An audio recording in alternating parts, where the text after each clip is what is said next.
वसुदेवसुतं देवं कंसचाणूरमर्दनं देवकी परमानन्दं कृष्णं वन्दे जगद्गुरु कृष्णं वन्दे जगद्गुरु। परम मंगलमय विष्णु परमात्मा जो परमात्मा स्वरूप तत्वदर्शी सदगुरु के चरणों में सादर नमन करते हुए केंद्रीय अध्यात्म विज्ञानशाला ओंकारेश्वर के अंतर्गत उपकेंद्र ईश्वर नगर नागपुर के माध्यम से श्री नारायण स्वरूप परम पूज्य स्वामी जी को चरणों में सादर नमन करते हुए और यहाँ पर उपस्थित सभी अभिन्न आत्मस्वरूप सज्जनों और देवियों को सादर नमन करते हुए श्री सद्गुरु भगवान की जय। गूगल मीट के माध्यम से परम पूज्य स्वामी जी से जो प्रसाद प्राप्त हुआ वो आपसे साझा करना चाहूँगा। मैं नर नारायण का प्रश्न है। किसी ने श्री गेंदालाल जी ने प्रश्न किया था, ये 700वें क्रमांक का प्रश्न है कि नागा साधु कैसा है, नागा साधु का कर्म क्या है, नागा साधु अगर कर्म करता है तो नग्न क्यों है, और नागा साधु वस्त्र क्यों त्यागता है, और नागा सभी जो बावला मनुष्य है, बालक है, पशु है, ये भी नग्न ही होते हैं, और नागा साधु का अनुभव क्या है। तो भगवान ने उत्तर दिया था, नाम से चरा अक्षर नग्न नाम चरा अक्षर द्वैत रहित अवस्था का है। नग्न नाम चरा अक्षर द्वैत रहित अवस्था का है। तो वो अवस्था क्या होनी चाहिए, और वो क्या है वो अवस्था? वो अवस्था पुरुषोत्तम में लय है, नाम में लय है, चरा अक्षर द्वैत रहित है। वो जो नाम के गाढ़ बांध करके रख ले वही नागा साधु है। ये भगवान का उत्तर था। इसी तरह मीरा जी ने भी राम रतन धन पाए, यही रतन के बारे में मीरा जी ने उल्लेख किया है। वस्तु अमूल्य दी मेरे सद्गुरु कृपा कर अपनाए, जन्म जन्म की पूंजी पाई। तो जन्म जन्म की पूंजी पाई, इसका तात्पर्य हमको भी अनंत जन्मों के बाद, ये हमारे अनंत पुण्य कर्मों के बाद में ये हमारे को ये रतन प्राप्त हुआ है।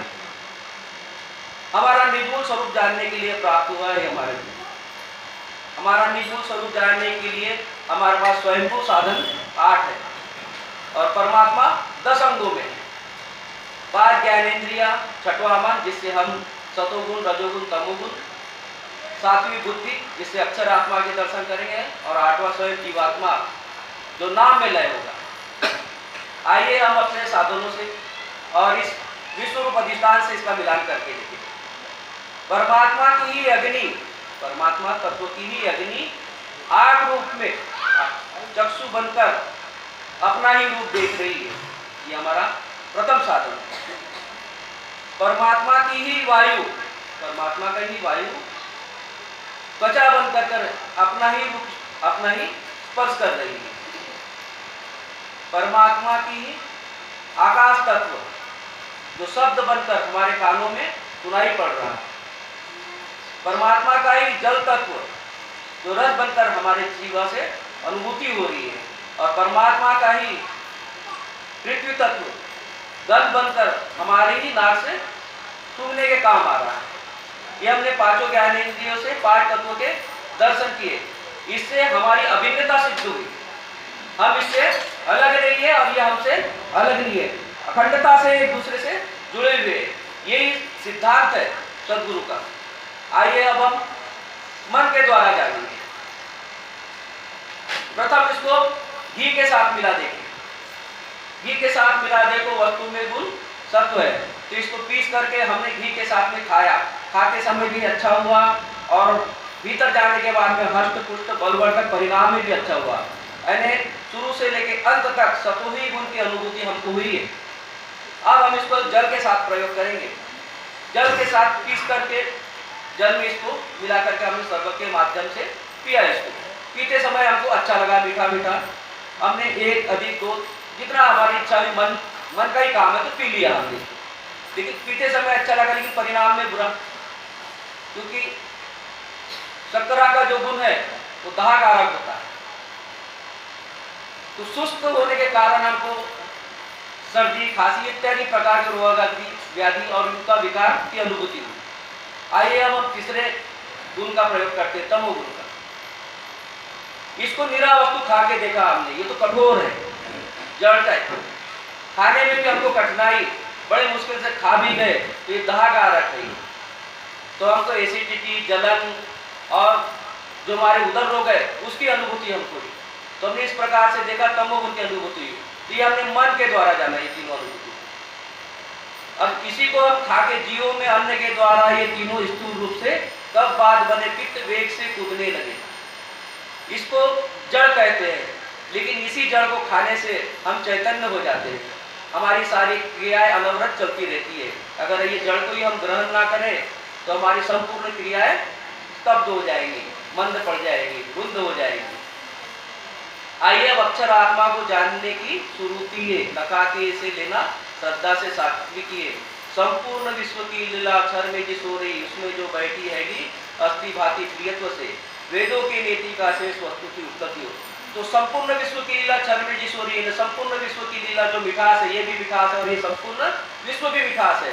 तो इसकी मिठास की अनुभूति हमको प्रत्येक वस्तु, प्रत्येक कर्म, प्रत्येक व्यक्ति में, प्रत्येक हर स्थान पे जहाँ भी चाहे हम कर सकते हैं। वो प्रियत्व ही है, उसका भाना ही प्रियत्व है, उसका अस्तित्व ही प्रियत्व है। इस अक्षर आत्मा का दर्शन हम बुद्धि के, सद्गुरु बुद्धि के माध्यम से करेंगे। ये स्वयं की निज बुद्धि से हमको प्राप्त होने से रही।